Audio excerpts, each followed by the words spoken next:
The sky tore open like a wound. I was standing on the ridge above the valley, rifle in my hands, when the first alien warships broke through the clouds. Black metal wings spread across the horizon, swallowing the daylight. People around me whispered in panic, but I stayed silent, watching. For 100 years, the stories had been told. About a race somewhere in the void, sharpening its teeth, building armies, preparing to wipe us out. Humanity laughed at first. Then we feared. Then we got ready. The aliens had been studying us longer than we even knew they existed. They dissected our history, measured our weaknesses, and called us predictable. To them, we were savages holding sticks. They trained for a century, convinced Earth would be nothing more than a trophy hunt. But what they didn't understand was this. Humanity doesn't prepare for war the same way they do. We don't follow rules. We don't fight clean. And when cornered, we fight with a madness that no strategy can contain. The first blast came like thunder. Their cannons lit up the valley, fire tearing through buildings. Men and women screamed, children wailed, and soldiers around me clutched their weapons with shaking hands. One of the lieutenants shouted for everyone to take positions, but the sound of alien steel marching on the ground drowned out his voice. I saw them then, rows upon rows of armored beasts, towering, glowing eyes burning with arrogance. Their movements were precise, disciplined, drilled into perfection over 100 years of training. To them, we were already dead. And that arrogance was their first mistake. The order came through the comms. Release the Black Hounds. My heart slammed in my chest. The world shook as metal gates opened and outcharged Earth's secret weapons, not machines, not tanks, but men. Men like me, enhanced, broken down, rebuilt for one purpose, to kill what was never supposed to be killed. We were experiments at first, called monsters by the same governments that made us. But when word of the invasion came, we became necessary. I charged with them. The air filled with screams, gunfire, and explosions. My body burned with rage, the chemicals in my blood making everything sharp, fast, brutal. I fired my rifle until the barrel smoked, then tore an alien out of its armor with my bare hands. The look in its eyes, shock, real fear, was the only fuel I needed. 6 minutes. That's all it took. The first 3 were slaughter. Humans unleashed every forbidden weapon we'd been too afraid to use before. The skies turned red as satellites rained down fire. Cities lit up with rail cannons that split their warships apart like paper. In the dirt, we fought like animals. No formations, no rules, just survival. Aliens were strong, but they hesitated when their perfect lines broke. We didn't. The next 2 minutes were chaos. Their commanders screamed orders in a language I couldn't understand, but it didn't matter. Their arrogance crumbled. I saw one alien officer run. Another dropped its weapon and froze when a child, barely old enough to hold a knife, charged at it, screaming. The last minute was silence. Their warships fell from the sky, their soldiers scattered, and the valley was littered with burning corpses. My hands shook, covered in blood that wasn't all alien. Smoke filled my lungs, but I laughed. A bitter, broken laugh. 100 years of their training, 6 minutes of our fury. That was the difference. And as I stood there, staring at their bodies, I realized something else. The galaxy was watching. Word would spread. They would all know now. Earth wasn't prey. We were predators, the deadliest kind. And this was just the beginning. The valley still smoked long after the last alien scream had died. I remember standing in the middle of that battlefield, chest heaving, blood thick on my hands. Around me, soldiers were coughing, limping, or just sitting down on the dirt, as if their bones had finally given up holding them together. The bodies of the enemy lay scattered in heaps, armor split open, faces twisted in ways I almost pitied. Almost. 6 minutes. That number would echo in history forever. Not an hour, not even a day. 6 minutes to turn their century of training into ash. But in that silence, I knew something none of the men around me wanted to admit. We hadn't really won. Not yet. Because war doesn't end when the last body falls. It begins in the questions that come after. And already those questions were forming in my mind. The comms in my ear crackled with voices. Generals, politicians, commanders, all speaking at once. Some were shouting in celebration, some demanding status reports, and others already arguing about what the victory meant. I ignored them. I just stared at the alien officer lying a few feet away from me. Its chest caved in where my boot had crushed its armor. Its eyes were open, glowing faintly even in death. There was something in them that haunted me. Not just fear, but disbelief. As if the very idea of losing to humans was impossible until the final second it drew breath. That disbelief would spread. Their kind would whisper about this day, and the galaxy would listen. And I wondered, would they come again? Or would something worse follow in their place? By nightfall, the valley had turned into a graveyard. Fires still burned, and the air stank of fuel, blood, and scorched metal. Drones buzzed overhead, scanning the wreckage, collecting samples. Scientists walked among the dead like vultures, their white coats stained by the dirt and blood they stepped through without care. I sat on a chunk of fallen alien steel, rifle across my knees, while a medic wrapped my forearm. The bandage burned, but I didn't flinch. I had stopped feeling pain years ago when they changed me, turned me into what they called an enhanced operative. Pain was just noise now. The medic glanced up at me. "You don't even blink, do you?" I didn't answer. What was the point? Nearby, I heard one of the officers giving a speech to the cameras. His voice boomed across the valley through portable speakers. "Today, humanity has proven what we are capable of. 100 years of alien arrogance ended in 6 minutes of human strength. We are no longer victims of the stars. We are their nightmare." The soldiers cheered, raising their weapons. Some fired into the air, shouting curses at the dead aliens. It was a moment of pride, of defiance. But I couldn't join in, not because I disagreed with the words. No, they were true, but because I knew what was coming next. Pride always brings division, and division brings weakness. The news spread faster than fire. By the time we were evacuated from the valley and brought back to the capital, the entire planet was shaking with the story. Screens on every street corner showed images of the destroyed alien fleet, the charred remains of their warriors, and the smirking faces of human generals declaring victory. People celebrated in the streets. Cities erupted in riots of joy, strangers hugging strangers, children painting their faces with blood-red streaks, chanting, 6 minutes, 6 minutes, as if it were a holy phrase. But celebration turned into something darker within hours. In some cities, crowds stormed government buildings, demanding that leaders stop hiding alien technology and share it with the people. Others called for vengeance, urging the armies to launch into space and strike the enemy worlds before they could regroup. And in the shadows, I saw fear. Ordinary men and women who looked at the sky now with dread, whispering, "If these weren't the strongest aliens out there, then what else is waiting for us?" I couldn't sleep that night.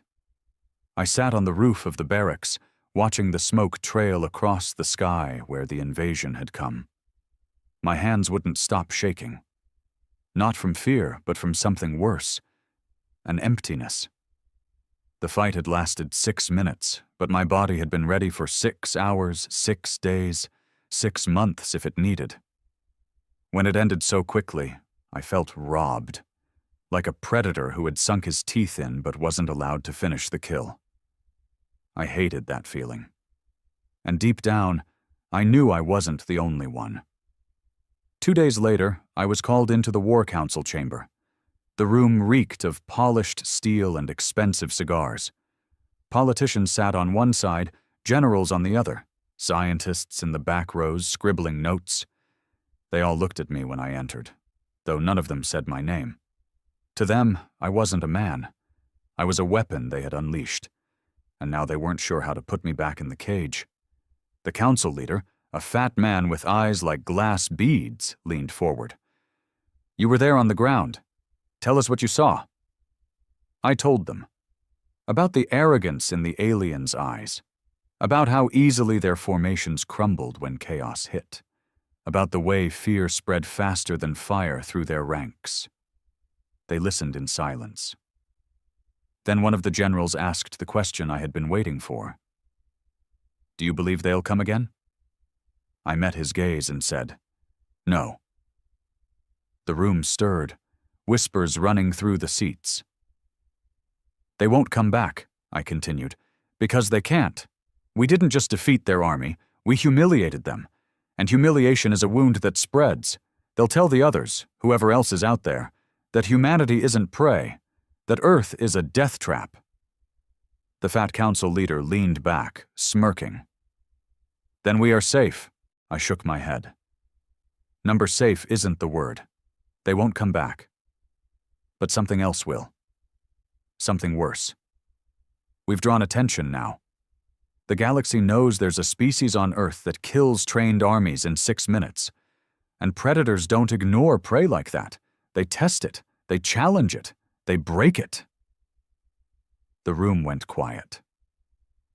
And that was when I realized the real war hadn't started yet. The cracks began to show within weeks. Nations argued over who owned the alien wreckage. Some claimed rights to the fallen ships because they had been shot down over their land. Others demanded the technology be shared equally across the planet. Fights broke out in the UN chambers. Fists slammed on tables, threats of war spilling from the mouths of men who had just stood united against a common enemy. The soldiers, the ones enhanced like me, were treated like heroes in some cities, monsters in others. Parents warned their children not to look us in the eye. Reporters called us the government's dogs. There were whispers of rogue operatives who refused to come back from the field, men who had tasted blood and didn't want to stop. And me? I felt the pull every night. In my dreams, I saw the alien officer's eyes again, wide with fear, the way its breath rattled as life left it. I woke up sweating, craving that look again, craving the fight. But the fight was gone, and men like me don't live well without war. The galaxy reacted faster than we expected. Within a month, our satellites intercepted transmissions from deep space, not from the same race we had defeated, but from others. Different signals, different codes. Some sounded like warnings, others like challenges. The scientists argued over the translations, but one message was clear. The humans are dangerous. It should have made me proud. It didn't. Because the more they feared us, the more they would want to test us. And as I watched the politicians argue over scraps of alien steel, as I saw the people turn against one another in the streets, I knew the truth. Humanity wasn't ready for the galaxy. We could kill in 6 minutes. But could we survive what came after? That night, I stood alone on the barracks roof again, staring at the stars. My rifle leaned against the wall, my hands scarred and restless. Somewhere out there, eyes were watching, measuring, waiting.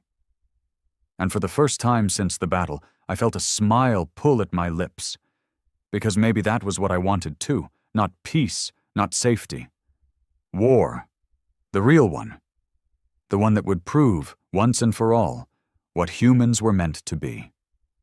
When the alien fleet burned in our skies, we thought the story ended there. But stories like this don't end, they echo. And in the endless dark between stars, the echo of 6 minutes shook entire civilizations.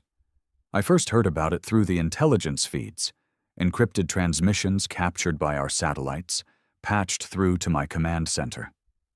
The signals weren't from the same species we had slaughtered. These were different.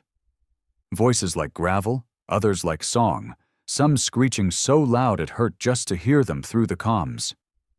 Our scientists broke the codes line by line, their faces pale as the messages came clear. The galaxy was afraid. Not of Earth, not yet, but of what we represented. "They call us the Defiant," one of the analysts said, scrolling through alien glyphs on the screen. "Others just say the 6-minute race." I leaned closer, my fists tightening. "What else?" "They're divided," the analyst replied. "Some think we're too dangerous to be left alive. Others, they want to study us, to see how we fight, how we kill. There's even talk of—" He hesitated, swallowing. "Hunting us for sport." The room went still. I could feel the rage boiling in my chest, the old instincts itching for blood. Hunt us? They still didn't understand? Humanity wasn't prey. We never were. But as much as I wanted to laugh at their arrogance, I knew better. These weren't the same fools who had trained for a century just to die in minutes. These were older civilizations, sharper, crueler, patient enough to let others fight their wars until the timing was right. They wouldn't come marching in neat lines. They'd test us, fracture us, weaken us from the inside. And in that moment, I knew Earth wasn't ready. The broadcasts came next. Pirate signals bleeding into our networks, hijacking our feeds, voices not meant for human ears. Some were threats, others warnings. One, in particular, still claws at my memory. It began with static. Then a voice, guttural and sharp like broken glass, filled every screen across the base. 6 minutes. That is what you boast. 6 minutes against children who thought themselves warriors. We are not children. We are not arrogant. We are the silence that follows your screams. We will come not as armies. We will come as shadows.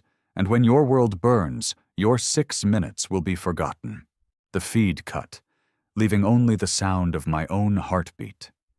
Some of the younger soldiers looked shaken, shifting in their seats. But me? I only smiled. Let them come. Let them test us. I wanted to see their silence. I wanted to tear it apart, but the truth was, humanity itself was breaking faster than the enemy could touch us. Every council session was a war of words, nations demanding their share of alien wreckage, generals refusing to share new weapons with their allies, spies trading secrets for power. And in the streets, people rioted, not just in joy now, but in hunger, fear, and rage. I walked through the Capitol one evening, hood pulled over my face to hide the soldier brand burned into my skin. Civilians screamed at each other in the alleys, one side chanting, "6 minutes makes us gods," while the other shouted back, "6 minutes makes us targets." I stopped to watch 2 men brawl in the gutter, fists bloody, one yelling about vengeance, the other about survival. They weren't fighting aliens. They were fighting each other. And I realized the galaxy didn't need to break us. We were already doing it ourselves. 3 weeks after the invasion, the first test arrived. Not an army, not a fleet.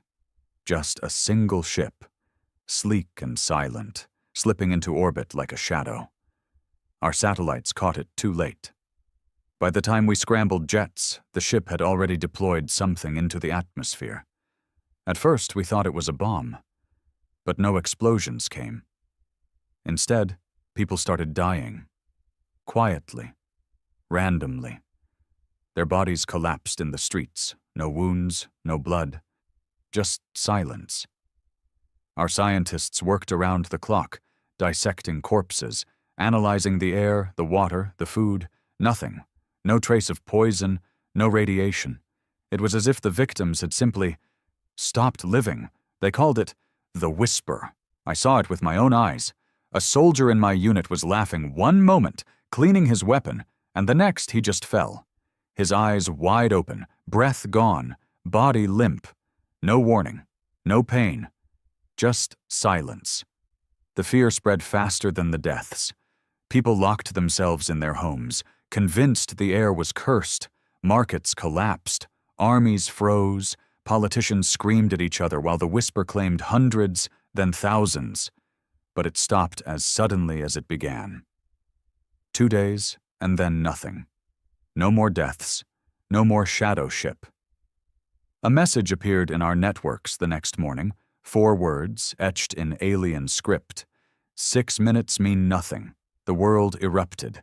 Some demanded retaliation, launch a fleet, strike at any star suspected of harboring the enemy.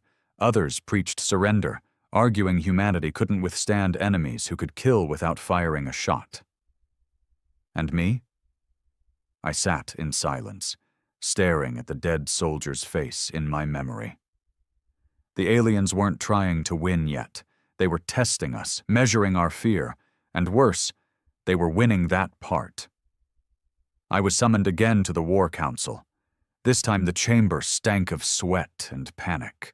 Screens lit the walls with maps of the planet, red dots marking every whispered death. Politicians shouted at generals, generals shouted back. Scientists babbled about theories none of them understood. When I entered, the noise stopped. They looked at me like they wanted me to be the answer. Like I was the weapon that could kill fear itself. The council leader leaned forward. His face was pale, sweat dripping down his temple. "What do we do?" I stared at him for a long time.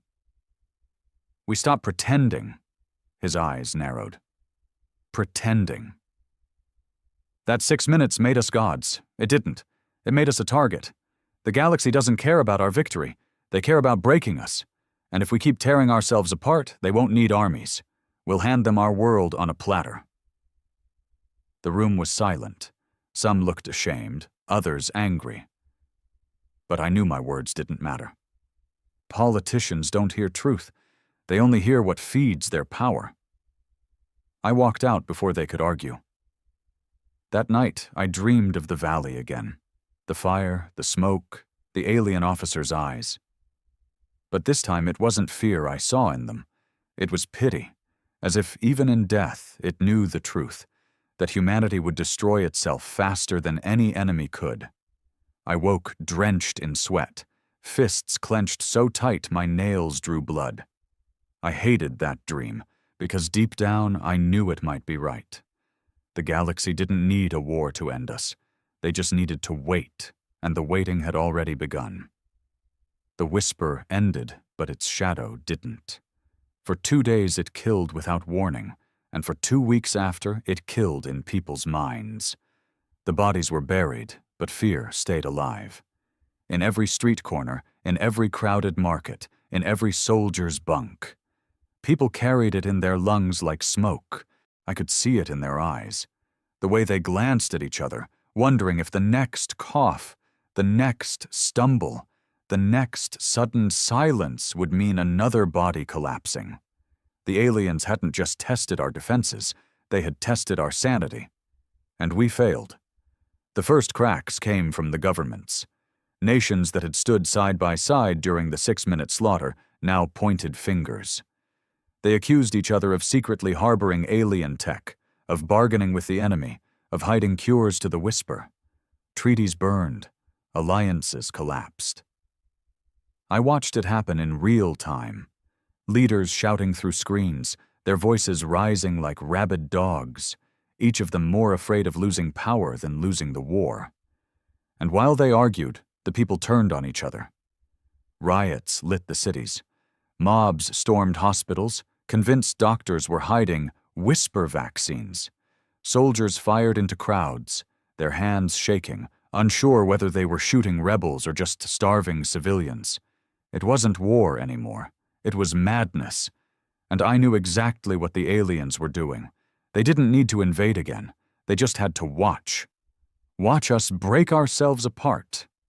In the barracks, the men whispered about leaving. Some wanted to take their weapons and vanish into the countryside. Others talked about forming their own militias, fighting not aliens, but the politicians who had left them to rot. I listened in silence, keeping my rage bottled. These were men I trusted, men who had fought beside me, and now they sounded more like enemies than brothers. One night, I caught two of them arguing in the mess hall. The first slammed his fist on the table. "We shouldn't wait for orders. We should take control, protect the civilians, build something real, not this circus of liars." The other spat back. "Protect them? From who? The aliens? Or from you when you start playing king?" I stepped between them before blood spilled, but I knew it was only a matter of time. The whisper hadn't just killed people, it had killed trust. Then came the message. Not from Earth, not from any human channel. It broke into our military comms like a knife in the dark. The same guttural alien tongue as before, but this time translated almost instantly. "We see you tearing yourselves apart. 6 minutes of fury, yet your weakness is not in battle. It is in peace. You cannot hold it. You are animals that eat yourselves. The galaxy need not touch you. You will fall alone." The transmission ended with laughter, cold, hollow, echoing across every screen in the base. I smashed my fist into the wall so hard blood streaked my knuckles, because they were right. And that truth burned worse than any wound. The following week, the first rogue faction declared itself. A coalition of ex-soldiers, deserters, and militia leaders, they broadcast across the world. "The governments have failed. The whisper proved it. We will not die waiting for alien shadows. We take survival into our own hands." They called themselves the Iron Hand. And they weren't just words. They moved fast. Convoys of stolen tanks, raids on armories, entire towns bending to their will in exchange for protection. They weren't enemies of the aliens. They were enemies of us, and the worst part? People followed them, because at least the Iron Hand promised strength. The politicians tried to downplay it, called them criminals, called them terrorists. But I knew better. They were a mirror of what we all were becoming. I was ordered to track them, hunt them down, kill my own kind. The irony wasn't lost on me. 6 minutes to slaughter an alien army, and now I was meant to turn that same fury against humans. But I followed orders. I always had. We tracked one of their convoys through the wastelands outside the capital. Dust storms whipped across the horizon as we lay in wait, rifles ready, breathing through cloth masks. When the trucks rolled past, painted with crude iron symbols, my commander gave the signal. We opened fire. The first truck exploded, bodies flung into the dirt. The others swerved, men spilling out, guns blazing. It wasn't like the alien battle. There was no precision, no arrogance, just desperation and rage. We killed them fast, efficient. But when I pulled the mask off one of the bodies, I froze. It was a boy, 16 at most, barely old enough to shave. His rifle was too big for his hands. His eyes were open, glassy, staring up at me like he couldn't understand why death had found him so soon. 6 minutes against aliens, 16 years against his own life. Both ended the same way. I dropped the rifle and walked away from the body. My hands wouldn't stop shaking. That night, I couldn't sleep. Not because of guilt. Guilt was something I'd buried long ago. But because I realized the aliens didn't even need to fight us. They just needed us to keep pulling the trigger on each other. By the end of the month, whispers spread of other factions rising. Some worshipped the aliens, calling them gods who had come to test humanity's worth. Others wanted revenge, demanding we build fleets and strike first before the galaxy struck again. Every group saw themselves as saviors. Every group saw the others as traitors. And in the middle of it, soldiers like me were thrown like knives at whoever the government wanted gone that week. But I wasn't blind. I could see the truth. The real war wasn't between us and the aliens anymore. It was between us and ourselves. And every day, we were losing. One evening, I stood again on the barracks roof, staring at the stars. I thought about the alien officer's eyes in the valley, the pity I thought I saw there. Maybe it hadn't been pity. Maybe it had been amusement. Because they knew all along what I was only now beginning to accept. Humanity's greatest strength, our fury, our defiance, was also our greatest weakness. We could burn anything in 6 minutes. But we couldn't hold together for 6 weeks without turning the fire inward. And in the distance, out there in the endless dark, I knew others were watching, waiting, smiling. The whispers from the stars grew louder. Not the alien weapon that killed in silence. No, this was different. These whispers carried words, arguments, threats. And for the first time, we weren't just hearing one enemy. We were hearing many. The galaxy was awake now. Our intelligence feeds bled with stolen transmissions. Every night, I sat in the dark briefing rooms as analysts replayed them, their faces pale in the glow of the screens. The voices were different, some guttural, some mechanical, others high-pitched and grating, but the meaning was always clear. They were talking about us. One council argued to exterminate us before we grew stronger. Another argued to cage us, study us like lab animals. A third said we should be left alone, because killing us might draw worse monsters out of our kind. They didn't agree on the solution. But they all agreed on one thing. Humanity could not be ignored. One night the feed picked up a full recording. It wasn't scraps or broken signals. This was an entire meeting. On the screen, 12 alien figures sat in a circle of light. I couldn't name their species, but I'll never forget them. Some were armored giants, others slithering things with too many eyes. One looked like nothing but smoke caged in glass. The translation came through slow, broken, but enough to make my blood boil. The first spoke. 6 minutes, an infection that spreads through fear. They must be cut out before the rot spreads. Another hissed back, and risk awakening more. They fight with madness, not order. They have no ceiling, no limit. If we strike wrong, they will adapt. A third slammed a clawed hand against the table.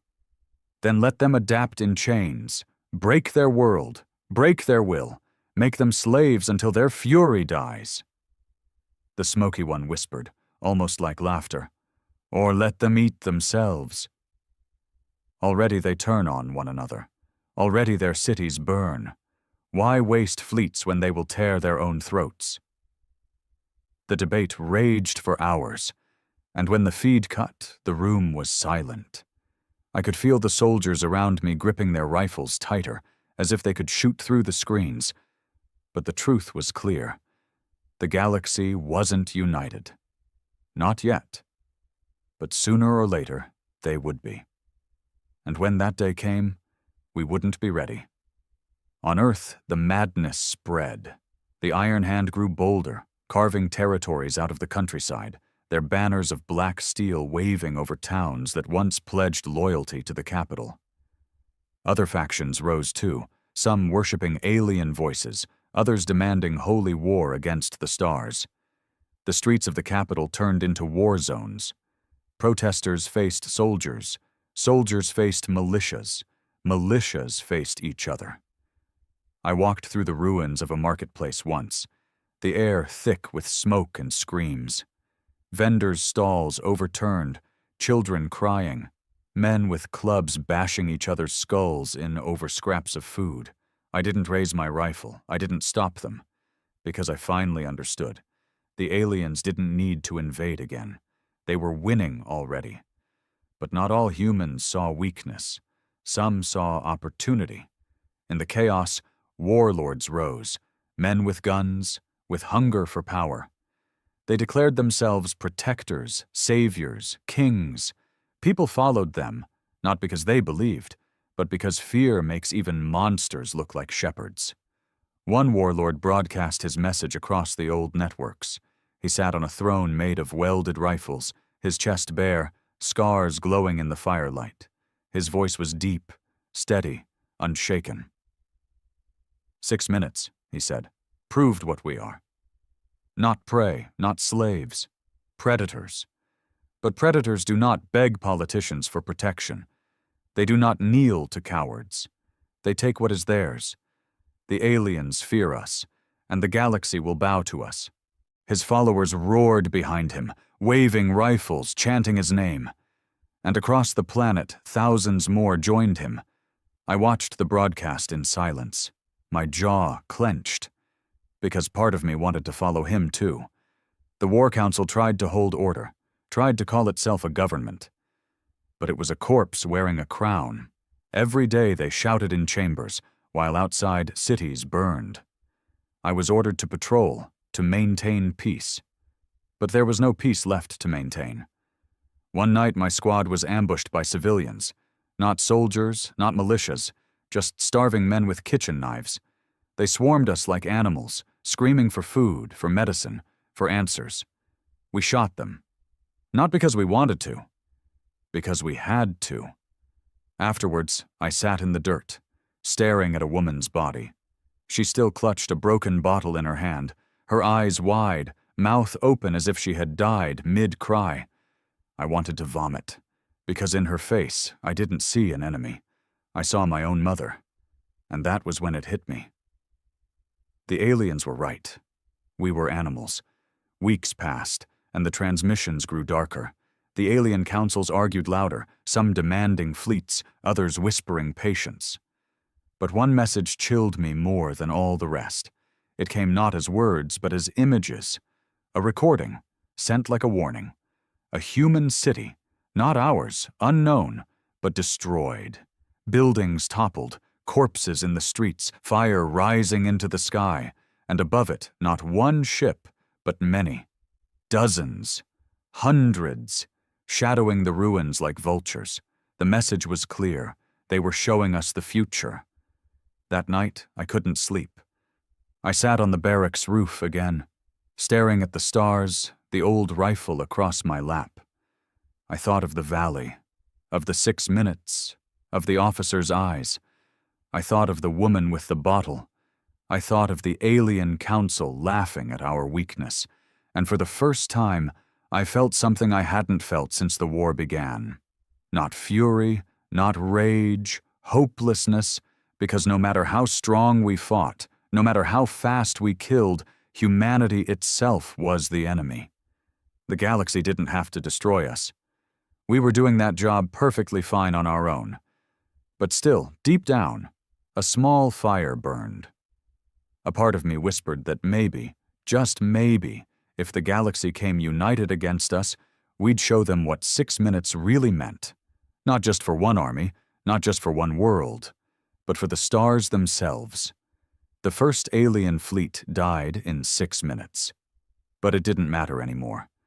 Because by the time the galaxy moved its next piece, Earth was already burning itself alive. The Iron Hand controlled half the countryside now. Other factions carved their own borders in blood, fanatics who worshipped the aliens as gods, raiders who lived off chaos, warlords who called themselves kings. The capital was no longer a city. It was a fortress. Walls of steel and fire, streets patrolled by drones, every corner bristling with turrets. Not to keep the aliens out, but to keep our own people from tearing the council apart. I patrolled those streets every day. My boots crunched over broken glass, my rifle pointed at shadows, my eyes searching crowds that hated me more than they feared the aliens. Children spat when I passed. Women cursed. Men stared with quiet, burning hate. We weren't soldiers anymore. We were the enemy in our own land. The alien transmissions never stopped. We intercepted them daily, voices from across the stars arguing about our fate. But they weren't rushing. They didn't need to. Because while we bled each other, they tested us in ways small enough to keep us guessing. The first came as assassins. One night, a general's convoy exploded on the highway outside the capital. The wreckage burned for hours. The council screamed about human rebels, but I knew better. The blast pattern was too clean, too precise. Human hands didn't build bombs like that. The next week, power grids collapsed in 3 major cities at once. Blackouts, panic, Entire hospitals shut down, children choking in their beds as machines stopped breathing for them. No human militia had the reach for something like that. Then came the sightings. Civilians swore they saw shapes moving in the night. Shadows too tall, too thin, eyes glowing in the dark. At first, the council called them lies. But then soldiers started disappearing on patrol. Entire squads gone. No gunfire, no struggle, just silence. The whisper was back. Not in mass death this time, but in small cuts, precise, surgical, patient. The galaxy wasn't here to conquer. They were here to bleed us dry. I saw it myself one night. We were running a sweep outside the capital, chasing reports of Iron Hand convoys moving weapons. The wasteland stretched endless and silent, the stars above sharp enough to cut. Then we saw it. A figure standing alone in the dirt. Tall, thin, cloaked in black that shimmered like oil. It didn't move when we raised our rifles. Didn't flinch when my commander shouted warnings. It just stood there, watching. And then, before my finger could squeeze the trigger, it was gone. Vanished. We swept the area for hours, nothing. But when we returned, one of our men was missing. No gunfire, no struggle, just gone. I never saw him again. Back in the capital, the paranoia spread. Every blackout, every explosion, every missing soldier was blamed on the aliens, or on the factions, or on traitors inside the council. Nobody trusted anyone anymore. I watched soldiers turn on their own officers, officers turn on their own generals, generals accuse politicians of treason. The council chambers echoed not with debate, but with gunfire, and still the alien signals whispered. They eat themselves. The infection deepens. 6 minutes was nothing. Every word felt like a blade twisting in my chest. The worst came in the cities. Food ran out first. Convoys were raided before they reached the walls. Famine spread faster than bullets. Then came disease. Not alien-made, just filth, rats, water gone black. People dropped in the streets, corpses piled in alleys. No one buried them anymore. I patrolled one of those streets once, my rifle useless against hunger and rot. A boy crawled toward me, his ribs showing through skin, his hand reaching. I froze. For the first time in years, I felt fear. Not of death, not of battle, but of pity. I couldn't help him. I couldn't save him. So I walked on. His screams followed me until they stopped. The Iron Hand took advantage. They broadcast across the planet, their leader's voice booming over stolen satellites. Look at your cities. Look at your starving children. The council feeds itself while you die. Follow us, fight with us, or rot in cages. And people listened. Villages handed over their young to the Iron Hand. Cities collapsed into riots. Even soldiers defected, leaving barracks in the night to join the warlords. The capital grew smaller by the day, its walls closing tighter, its soldiers fewer. We weren't protecting Earth anymore. We were protecting ruins. One night, I sat again on the barracks roof, my rifle across my lap, the city below glowing with fire and smoke. I thought of the 6 minutes again, the valley, the officers' eyes. I thought of how proud we had been, how certain. And now, less than a year later, the only enemy left to kill was ourselves. The galaxy hadn't needed fleets. They hadn't needed armies. They had given us the whisper, and the rest we did willingly. But even in the ashes, something burned inside me. Not hope, not pride, rage, because even if the galaxy laughed at us, even if they thought we would eat ourselves until nothing was left, I wanted to prove them wrong. I wanted them to see that even in ruin, even in madness, humanity would not kneel. We might be broken, we might be bleeding. But when they finally came with fleets and armies, when they finally decided to crush us instead of waiting for us to collapse, I swore I would be there. and I would show them what 6 minutes really meant. Not against one army, not against one world, but against all of them. The sky burned again. Not from alien warships this time, but from our own fires. The capital had turned into a war zone.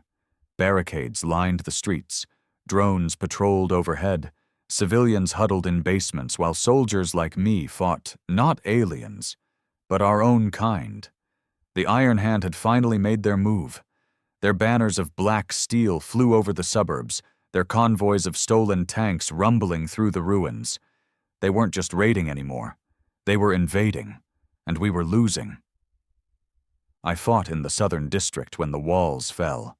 Explosions shook the ground, smoke choked the air, screams drowned out the comms. Iron Hand soldiers poured through the breach, rifles blazing, their war cries echoing through the broken city. We met them head-on. Bullets tore through bodies, grenades shattered buildings, fire spread faster than we could put it out. It wasn't war. It was slaughter. And as I cut them down, one by one, I realized something. These weren't just rebels anymore. They were trained, disciplined, coordinated in ways militias never were. Someone had taught them, someone from the stars. After the battle, I found proof. A corpse lying in the rubble, its face half shattered, its body wrapped in armor I had never seen before. Not human. Not ours. I knelt beside it, my hands trembling as I tore the helmet free. The face underneath wasn't alien, not fully. It was human, but wrong. Skin too pale, eyes too dark, veins black as ink. A hybrid. Something made in a lab. And suddenly, everything made sense. The galaxy wasn't just waiting. They were feeding the fire. When I brought the body back, the council chambers erupted. Some screamed that the Iron Hand had struck deals with alien masters. Others accused the council itself of creating the hybrids. No one trusted anyone anymore. And above it all, the alien transmissions whispered louder than ever. They crumble. They divide. They are ready. Ready. For what? I had a feeling I knew. The proof came days later, when our satellites caught the first glimpse. Not one ship, not a shadow or a probe. A fleet, dozens of warships, dark as obsidian, sliding through the void just beyond our system. Not attacking, not advancing, just waiting. The galaxy had made its decision. They weren't going to ignore us. They weren't going to let us bleed ourselves quietly. They were coming to finish what they started. The panic spread faster than fire. Civilians screamed in the streets, storming bunkers, fighting over scraps of food and water. Soldiers deserted in droves, running to protect their families instead of the city. Politicians vanished into hidden vaults, broadcasting empty promises from behind steel doors. The council called for unity. Nobody listened. In the barracks, the men whispered of escape. Some wanted to flee the planet, find ships, and scatter into the void. Others wanted to join the Iron Hand, convinced they were the only chance of survival. Me? I just cleaned my rifle, the old metal scarred, the barrel dark with blood and smoke. Because I knew there was no escape, no Iron Hand, no council. There was only the fight. That night, the fleet moved closer. The sky lit up with their shadows as they slipped past the outer moons. The comms filled with static, then with voices. Alien, broken, but translated enough to chill the blood. 6 minutes. We will see. We will end. The war wasn't coming. It was here. But something strange happened in the city. For the first time since the Whisper, for the first time since the factions rose, people stopped fighting each other. When the sky tore open with the light of alien engines, when the truth of extinction filled the air, every petty war suddenly looked small. The Iron Hand paused their assault. Civilians stopped rioting. Even the council shut its mouth. For one brief moment, Earth remembered the valley, remembered 6 minutes, and remembered that we weren't prey. I stood on the southern wall, staring at the horizon where the fleet descended. My heart pounded, my blood boiled, my hands clenched around the rifle like it was an extension of my bones. Behind me, soldiers lined up. Iron Hand defectors, council troops, starving civilians clutching whatever weapons they could find. For once, it didn't matter who they followed, what banners they raised, what names they cursed. Because above us, the galaxy had come. And every one of us knew the same truth. This wasn't about survival anymore. It was about fury. The kind of fury no alien could train for in 100 years. The kind of fury that burned when a species refused to kneel. The sirens wailed. The ships above shifted, their weapons glowing. The world held its breath. And I whispered the words that started it all. 6 minutes. Then the sky fell. The sky opened and hell poured down. The alien fleet descended like a storm of black wings, their engines burning holes in the heavens, their shadows swallowing the ruins of Earth. Dozens of ships, some small and sleek, others massive enough to blot out whole districts. Weapons glowed along their hulls, humming with a power that could erase cities in seconds. We stood beneath them, nothing but ants in the dirt, but ants with fire in their veins. The first strike split the earth. A beam of white light ripped through the northern wall, turning steel and concrete into molten rivers. Men screamed as they burned alive, their shadows painted on the ruins like ghosts. We didn't wait for orders. We couldn't. Orders meant nothing now. I raised my rifle and fired into the sky. It was useless, but it didn't matter. Around me, thousands more raised whatever weapons they had. Rifles, cannons, railguns scavenged from the wrecks of alien ships. The night turned into fire as Earth screamed back at the stars. And somehow, against all reason, the fleet flinched. Not much. Not enough to break. But enough to remind them. We weren't prey. The battle was chaos. Missiles streaked across the sky, tearing chunks from alien ships. Drones swarmed the streets, cutting down soldiers by the dozens. Tanks rolled through rubble, their cannons roaring as they punched holes in the dark giants above, and we fought like demons. I tore through alleys, rifle hot in my hands, grenades on my belt, knife in my teeth. Iron Hand fighters ran beside me, their banners of black steel replaced with nothing but rage. Civilians, half-starved, fought with stolen pistols, Molotovs, even kitchen knives. The city wasn't divided anymore. For 6 minutes, we were one. But unity doesn't stop death. I saw friends torn apart by drones, their screams echoing in my skull. I saw a tank swallowed whole by a beam of light, its crew's final curses drowned in fire. I saw children cut down in the crossfire, their small bodies trampled in the dirt as soldiers kept firing.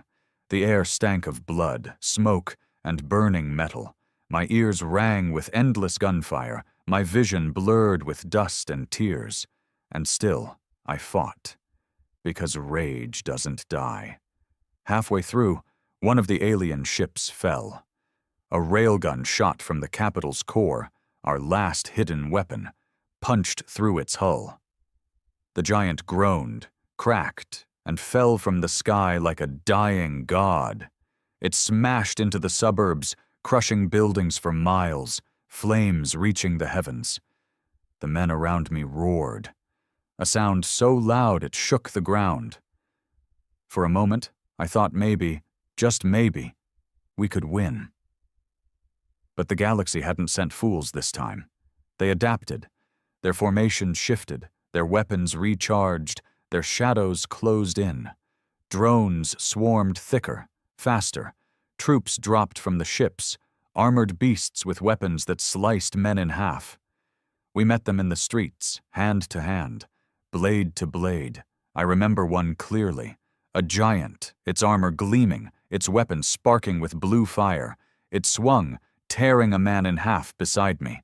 I lunged, screaming, driving my knife into its throat, Black blood sprayed across my face as it collapsed, gurgling in shock. For a heartbeat, I stood over it, chest heaving, blood dripping, and I realized the fear in its eyes was the same as the first armies. Even now, even united, even with fleets and weapons and numbers, they still didn't understand. They had trained for war. But we were war. The minutes blurred. I lost count of time. I fought until my rifle clicked empty, until my knife broke, until my fists were nothing but bloodied bone. Around me, men screamed, died, rose again only to fall harder. Buildings collapsed, streets split open, the sky rained fire. But we didn't stop. We couldn't. Because 6 minutes had become something more. It wasn't just a number anymore. It was who we were. When the sun finally rose, the city was gone. The walls shattered, the council chambers burned, the streets drowned in corpses. But so were many of the alien ships. Their wrecks smoldered across the horizon, their shadows gone, their arrogance broken. We hadn't won. Not really. But we hadn't lost either. Because we were still standing. Bloody. Broken. Starving. But standing. I sat on the ruins of the southern wall, rifle across my knees, watching the smoke rise into the dawn. My body ached, my vision blurred, but my heart still pounded. Around me, survivors crawled from the rubble. Soldiers, civilians, Iron Hand fighters. No banners left, no sides left. Just men and women who refused to die. The fleet wasn't gone, not all of it. More ships still circled above, their weapons humming. They could finish us if they wanted, but they didn't. They hovered, they watched. And then, slowly, they pulled back. The message was clear. We hadn't been destroyed. We had been tested. And the galaxy had learned the same lesson twice. Earth wasn't prey. Earth was predator. I leaned back against the broken wall, staring at the sky as the last of the ships vanished into the void. My chest burned, my hands trembled, my eyes stung with smoke and tears. 6 minutes had become 6 hours. 6 hours of fire and blood and screams. And somehow, we were still here, not united, not whole, not even alive, really, but here. And that was enough. Because the galaxy now knew the truth. We weren't the strongest. We weren't the smartest. We weren't the most advanced, but we were the most dangerous. And no matter what came next, no matter how many fleets, no matter how many centuries of training, they would never forget. 6 minutes, 6 hours, 6 lifetimes if we had to. We would fight. And we would never kneel. The smoke never left the sky. Weeks passed after the battle, and still the air reeked of ash and blood. Whole districts of the capital lay in ruins, blackened skeletons of buildings stretching into the horizon. The ground was littered with wreckage, alien steel twisted with human bone, rusting tanks fused with melted glass, corpses buried where they fell. It wasn't a city anymore. It was a grave. And yet, people crawled out of the rubble. They were thin, scarred, hollow-eyed, but alive. They carried water in cracked buckets, built fires from shattered furniture, cooked scraps of meat scavenged from ruined stores. Children played in alleys littered with bullet shells, their laughter brittle but real. Life clung stubbornly to the ruins, because that's what humans do.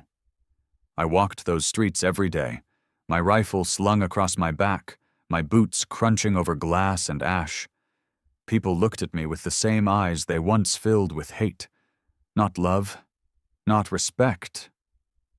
Something else. Fear mixed with gratitude. They knew what I was, what men like me had done. Enhanced soldiers, the Black Hounds, the government's monsters, the ones who ripped through alien armor with bare hands, the ones who killed rebels and civilians alike when the council demanded. And now we were all that was left. The council was gone, burned with its chambers, buried under the rubble it had tried to rule from. The Iron Hand was broken, its leader dead in the southern district, his body torn apart by alien fire. The warlords had scattered, their armies crushed or starved. What remained wasn't nations, wasn't factions, it was survivors. And survivors don't care about flags. They care about food, about water, about waking up tomorrow. I saw it in their eyes every time they begged me for help. And every time I gave what I could. A ration, a canteen, a rifle, if they were strong enough to use it. Because no council ruled anymore. No generals gave orders. Only men like me, the ones too stubborn to die. But above it all, the galaxy watched. The fleet never returned. Not yet. But our satellites picked up their shadows at the edge of the system, circling like wolves. They had seen enough. For now. Some transmissions still broke into our networks. Voices laughing, voices arguing, voices whispering. They hadn't decided what to do with us. Not fully. But they hadn't forgotten either. They never would. 6 minutes had become a scar carved into the stars. One evening, I stood on the ruins of the southern wall again, staring at the horizon. The sun dipped low, painting the sky red with smoke and fire. I remembered the first time. The valley, the arrogance in the aliens' eyes, the 6 minutes of fury, and I thought of what came after. The whisper, the factions, the civil war, the fleets. We had survived, somehow. But I wondered if survival was enough, because survival is not victory. Survival is a pause, a breath, a waiting. And I knew the galaxy was waiting too. A boy approached me as I sat on the wall. Thin, dirty, his face smeared with ash. He carried a broken rifle too big for his hands. He stopped in front of me, his eyes wide but steady. "Are they coming back?" he asked. I looked at him for a long time. "Yes," I said. His lip trembled, but he didn't cry. He only nodded, gripping the broken rifle tighter. "Then we'll be ready," he whispered. I almost laughed. Not because it was funny, but because I saw the truth in his eyes. He didn't mean the council. He didn't mean the armies, or the Iron Hand, or the Black Hounds. He meant humanity. Broken, starving, barely breathing, but ready. That night I dreamed again. The valley, the officers' eyes, the fire, the screams. But this time I didn't see pity. I didn't see arrogance. I saw fear. Not just in one alien's eyes. In all of them. And when I woke, I knew why. It wasn't because of the 6 minutes. Not really. It was because we had no limits. The galaxy trained for centuries, planned for centuries, fought by rules older than their stars. But we had none. We fought dirty. We fought desperate. We fought insane. And that was something they could never prepare for. In the weeks that followed, survivors began to rebuild. Not nations, not governments, just communities. Villages rising from ruins, markets from rubble, homes from ash. They didn't look to the stars with fear anymore. They looked with rage. Every child who lost a parent, every woman who buried her husband, every man who carried scars in his flesh. They didn't dream of peace. They dreamed of payback.